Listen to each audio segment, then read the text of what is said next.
जय श्री कृष्ण फ्रेंड्स, राधे राधे। आज हम सुनेंगे कार्तिक मास कथा का दूसरा अध्याय।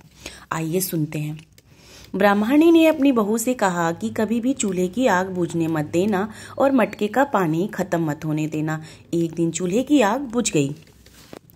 तब बहू भागी भागी अपनी पड़ोसन के पास गई और वहां कहा कि मेरे चूल्हे की आग बुझ गई है, मुझे थोड़ा आग चाहिए। मेरे सास ससुर सुबह 4 बजे गए हुए हैं, वह थके हारे आएंगे, इसलिए मुझे उनके लिए खाना बनाना है। तब पड़ोसन ने कहा कि तू तो बावली है, तुझे यह दोनों मिलकर पागल बना रहे हैं। इनके तो कोई बेटा ही नहीं है। तो बहू ने कहा, नहीं ऐसा मत बोलो, इनका बेटा तो है, वो बनारस के काशी में पढ़ने गया हुआ है। तब पड़ोसन ने कहा कि यह तुझे झूठ बोलकर लाए हैं, इनकी कोई बेटा नहीं है। अब बहू पड़ोसन की बातों में आ गई और कहने लगी कि अब आप ही बताओ मैं क्या करूं। पड़ोसन ने कहा कि करना क्या है, जब तुम्हारे सास ससुर आए तो उनको जली फूकी रोटियां बनाकर देना और बिना नमक वाली दाल बनाकर देना। खीर की कड़छी दाल में, दाल की कड़छी खीर में डाल देना। वह पड़ोसन की सारी सीख लेकर घर आ गई।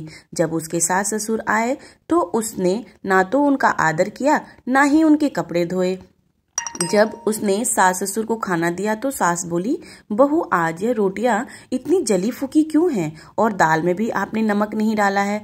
तब बहू ने पलटकर जवाब दिया कि एक दिन ऐसा खाना खा लोगे तो क्या कुछ बिगड़ जाएगा तुम्हारा। सास ससुर को खरी खुटी सुनाकर वह फिर पड़ोसन के पास गई और बोली कि अब आगे क्या करना है। पड़ोसन ने कहा कि अब तुम 7 कोठों की चाबी मांग लेना। अगले दिन जब भी स्नान करने के लिए तुम्हारे सास ससुर जाएं तो तुम उनसे चाबी लेने की हठ करना। अगले दिन जब स्नान के लिए उसके सास ससुर जाने लगे तो बहू अड़ गई कि मुझे तो 7 कोठों की चाबी चाहिए। तब ससुर ने कहा कि इसे चाबी दे दो, आज नहीं तो कल इसे ही देना है। तब सास ने बहू को चाबी दे दी।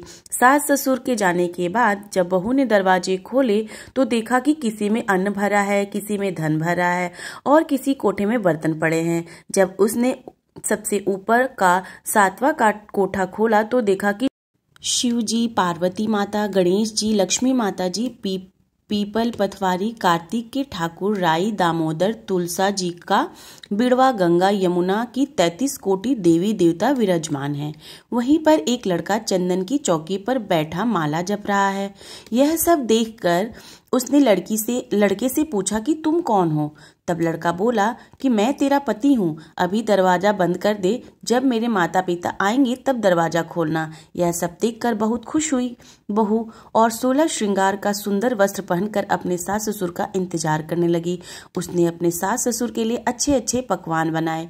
जब उसके सास ससुर घर आए तो उसने उसका आदर सत्कार किया और प्रेम पूर्वक खाना खिलाया और पैर दबाने लगी। पैर दबाते दबाते बहू ने कहा कि माँ, आप इतनी दूर गंगा यमुना स्नान करने के लिए जाती हो तो आप थक जाती हो, इसलिए आप घर पर ही स्नान क्यों नहीं करती हो। यह सुनकर सास कहने लगी कि बेटी, गंगा यमुना घर पर तो नहीं बहती। तब उसने कहा कि हाँ माँ जी, बहती है, चलो मैं आपको दिखाती हूँ। इस दूसरे अध्याय में मैं आपको यहीं तक कहानी सुनाऊंगी। तीसरा अध्याय बहुत जल्दी लेके आऊंगी। उम्मीद करती हूँ आपको ये वीडियो पसंद आई होगी। अगर पसंद आई है तो प्लीज़ अपने फैमिली एंड फ्रेंड्स में इसको जरूर शेयर कर दीजिएगा और चैनल को सब्सक्राइब करके ही जाइएगा। तब तक के लिए bye bye and take care.